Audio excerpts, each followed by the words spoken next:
The rumors are true. The rumors created by me are true. I am starting a podcast, and this is episode 1 of my new podcast, the Unlocked Podcast with Ashley Salvatore. And I am here to unlock your and my full potential from our health, business, wellness, every aspect of mindset, manifestation, everything based on research and practical use that I have found through applying everything that I bring to you on this channel myself. If you're new to who I am, I have done some pretty phenomenal things in my life, from building up a incredibly large home business where I'm able to work from my phone from anywhere with absolutely no skills. And I earn multiple millions of dollars per year doing that. And that is just one aspect. I've also transformed my body and my health through different dietary methods and fasting. So we're going to learn a lot about that here with this podcast. In today's episode, I wanted to start this off with some exciting news on my recent blood work that I just got back. Now, here's the thing. I was following the ketogenic lifestyle for years. And in the midst of that, after a few years of following the keto lifestyle, I had a blood work panel done. And this panel showed that I had high cholesterol. 213 was what I was reading for high cholesterol. My LDL cholesterol was also high at 119, and my non-HDL cholesterol was high at 133. Now, this was in 2021. I had this blood test taken. Those were the main issues that I had on my blood test. Now, I also had very high blood platelets at this time, and we're going to talk about that a little bit as well. I was on a mission to reverse this and to turn this around without medication. And so what I did was I actually had to make some dietary changes. Now, I had my microbiome tested, and that's really what kicked me out of doing the ketogenic lifestyle altogether, because the ketogenic lifestyle for me was not setting me up on a path for good long-term health. It was a great lifestyle for a short-term period, but it became toxic to me doing it too long-term. My microbiome revealed that to me when it showed me the foods that were causing my problems, my gut issues, and my health problems, as well as keeping me stalled out for my weight loss. So I turned things around for myself by abandoning the ketogenic lifestyle, and you guys saw that here on this channel. From that standpoint, I then moved on to a food flexibility, food freedom lifestyle, because I didn't want to be on a diet any longer. I wanted to eat whatever I wanted, but also reach my goals, and I manifested this into my life with exactly what I'm doing today. I put it out there to the world, and I actually didn't even think it was possible, but it is. Anything is possible. If you think it and you believe it, you can do it and you can achieve it. And I learned this very clearly with this specific goal. So my goal was to be able to eat whatever I want and reach my body goals, to lose weight. I was struggling with my weight. I was actually gaining the weight back when I was keto. So when I was keto, I had lost 60 pounds, but then I struggled with 24 pounds of that. I was really 20 pounds of that, because where I am now with my weight loss, I've not only lost 24 pounds that I was struggling with, but my weight now is lower than it ever was, even at my lowest, absolute lowest that I've ever achieved with keto. And I've easily maintained that, doing what I'm going to share with you guys today of what I did to not only lower my cholesterol naturally, but now open up this entire lifestyle of freedom that I have. And it's pretty incredible. I also got tested. I had blood work done right like 1 month after leaving keto. Okay, so I have my blood work when I was in the thick of keto showing the high cholesterol, and then I left keto. But for the first month of leaving keto, my only goal was just to maintain my weight. I wasn't trying to lose weight. I was trying to heal my microbiome, and I was just trying to not gain weight back from consuming now carbs in my diet. And so 1 month into that, I had my blood work done. And just within that 1 month of now eating a flexible eating lifestyle. I wasn't in a calorie deficit or anything like that at that time. I was able to lower my cholesterol from high cholesterol to normal, which was 196. So I went from 213. So I was starting to go in reverse. So this was really encouraging and exciting for me. And then from there, now I am 5 months from that point until now. I'm 6 months altogether, I believe, yes. So 6 months since I left keto to now. What I've been doing in this time is I've been eating whatever I want, all the macros, but I am mindful of my microbiome. So with the test I took, and if you're interested in this test, I will put the information in the description below of how you can get tested. But with this test, it told me what foods I should be avoiding and what foods I should be focusing on. And so that's really all I did. But I'm able to eat all the macros. There's really no restriction in the macros. So it's not telling me I have to be low carb or high carb.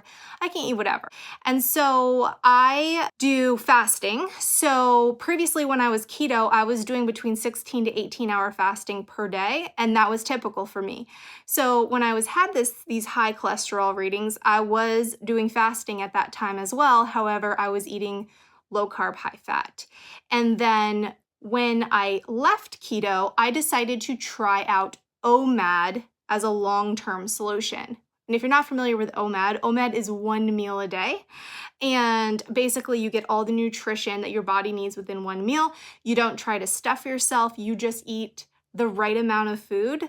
And I was actually tracking in an app to make sure I was in a calorie deficit during this time, because you can still overeat with OMAD. And I didn't want to maintain my weight or gain weight. I wanted to lose weight. And so you have to be in a calorie deficit to lose weight, no matter what diet you're on or lifestyle you're following or whatever.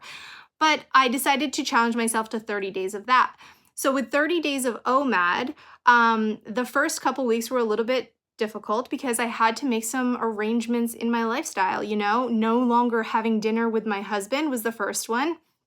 And breakfast for me was already off the table. I was no longer eating breakfast anyway for years, so that was no problem. It was just eliminating dinner and then condensing my eating window into a small eating window. So fasting for me, it just helped me stay at a calorie deficit. That's the main point. But now I'm eating all of the macros, so my body's not lacking anything, so I don't have any problems with my body turning protein into glucose like it was doing before. So the protein I'm eating is actually being utilized the correct way that it should be utilized, because I've got plenty of glucose for my brain. Now, I'm also giving myself a lot of food freedom. I am not being very strict on the types of foods I'm eating. I'm just eating what I feel like eating. You know what I mean? And so that was very important to me. And so now 6 months of OMAD most of the time, not every day. You will see, especially on this channel, like there will be some weeks where I fast a little bit less. I might be doing 16 hours to 18 hours, depending. And some days I'll fast even more. I'll go up to 42 hours. Fasted, but most of the time I am doing about 23 hours fasted a day most of the time for these 6 months.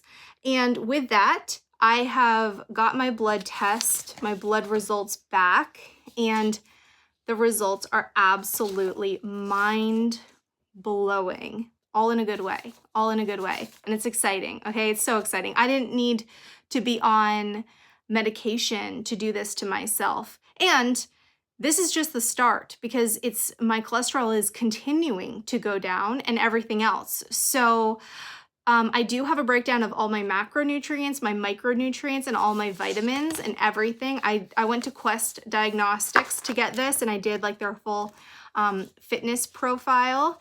And it gave me a health quotient score from 0 to 100, 100 being 100% being the healthiest that you possibly can be. And my score came back 96%. So that's pretty cool. There was something on here that was a little bit disturbing, and we will get into that in a second. First of all, I've been eating all the carbs. I've been eating sugar. I've been having desserts. I've been having whatever I want. And my hemoglobin A1C actually came back excellent. Absolutely amazing. And that's because I'm balancing the fasting with the feasting. And so my hemoglobin A1C was 5.0. And your hemoglobin A1C is basically the average of what your glucose has done, your blood glucose has done over the last 3 months. And so basically that's a really good indication if you've had stable blood glucose over the last 3 months. And so my hemoglobin A1C is absolutely amazing. I did not get my hemoglobin A1C tested back when I was keto, so I don't know what that one was from previous, but I wanted to bring that up. All right, so my total cholesterol is 176. So remember, keto, I was 213 high. A month of quitting keto, and now not really fasting more than usual. So I was fasting the same as keto, and then also eating all the macros, but eating for my microbiome, not in a calorie deficit. That dropped me down to 196, which is considered normal. And now we're talking 6 months total since leaving keto, and I am 176, which is not only normal, it is in the optimal range. So I'm moving into like optimal territory. So that's really cool. Everything else looks great. So my triglycerides, if you are less than 150, you are in the desired range. I'm 44. Like, how cool is that? Okay, my HDL cholesterol is 61, and my LDL cholesterol is still a little bit elevated. So my LDL cholesterol is 102, but when I was keto, it was 119. So it is going down. So it is moving in the right direction, and that's important. And then my non-HDL cholesterol, which experts will tell you that non-HDL cholesterol could actually be the better indication of your overall health than just total cholesterol, LDL cholesterol, or any of them individually. The non-HDL is apparently a really good indicator, and the desired range is less than 130. Mine was 115. Now, when I was keto, my non-HDL cholesterol was high, and that was 133. So, you know, it's going down here as well, so that's really good. Now, this is the one thing that is disturbing for me, okay?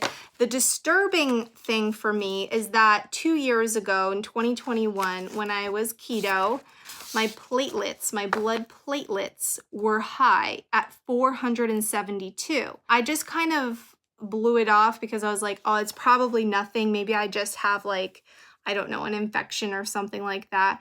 And I didn't really think much of it. And I'm just a terrible person because I don't go to the doctors, but that's changing because I'm going to go to the doctor to have this checked out, because now 2 years later, my platelets are still high at 461. Now, when your platelets are high, this could actually be a sign of an autoimmune disease, irritable bowel syndrome. It could be an indication of maybe anemia, low iron. So I will start taking an iron supplement just in case that's what it is, because my iron did come back on the lower end, but not like anything alarmingly low, but I could definitely start consuming iron. But it also is one of the first signs of cancer. And so I'm going to get fully screened for that, because I know some people who've had some scares recently, and that makes me nervous. So I don't know what this is, but I'm going to test this deeper and further. I set up an appointment with my gynecologist. I'm going to go for the full pap smear, but then I'm also going to bring this to her attention and tell her that I want to be tested further for like different things like that. Because I got to get to the bottom of this. I got to find out why this is. It's what I've read anyway. It says, it's not a problem if it's just like a one-time thing, but if it is consistently high, then that could be an indication of a problem. And so that's what I'm going to do. I'm going to get that fully tested. And I know this is like totally personal information, but I think it's important to see. So if you're someone who wants to reverse your cholesterol, I cannot believe I'm able to do this. My husband is actually on statins for high cholesterol. He was never keto. He was always just eating whatever the heck he wants, but he eats 3 meals a day, plus he eats snacks in between. And so even though he eats very similar to me, I give my body long stretches of time to clear the glucose, clear whatever cholesterol.